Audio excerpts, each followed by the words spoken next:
c'est important d'être là aujourd'hui?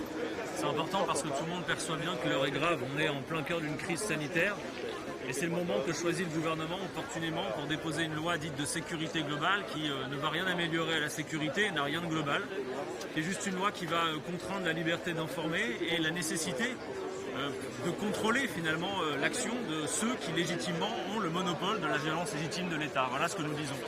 Et nous savons que cet article 24 est finalement une commande de certains syndicats de police à M. Darmanin et on sait très bien ce que ça va produire. Quoi qu'en dise le gouvernement, nous savons que demain, un policier pourra considérer que le fait d'être filmé viserait finalement à atteindre son intégrité ou à le menacer. Non, les menaces, quelles qu'elles soient, sont inacceptables. Et les menaces sont déjà réprimées par la loi. Cette loi vise surtout à faire en sorte que, après que le gouvernement ait refusé de parler de violence policière, et il faut rappeler qu'en parlant de violence policière, nous ne disons pas que tous les policiers républicains sont des violents.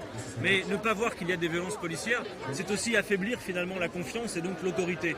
Et donc nous voyons bien que cet article 24, qui est très polémique, et qui fait que la France est montrée du doigt par l'ONU et par 106 organisations de défense des droits humains, est un article qui va contraindre la liberté d'informer. Il est fort probable qu'avec cet article 24, nous n'aurions pas découvert l'affaire Benalla, nous n'aurions pas vu les images du décès de M. Chouviat, nous n'aurons pas vu toutes ces images lors des gilets jaunes, de mains arrachées, des borgniers. Nous avons urgemment besoin de lois de désescalade, de renforcer la police républicaine dans ses prérogatives de gardien de la paix.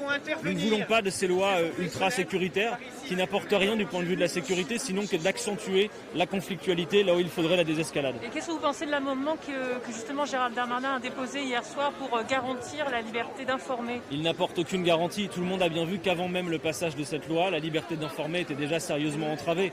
Vos collègues de France 3 présents à la manifestation mardi, il y a un de vos collègues qui s'est retrouvé en garde à vue. Il y a des journalistes à qui on a expliqué que maintenant il faudrait une accréditation pour couvrir des manifestations.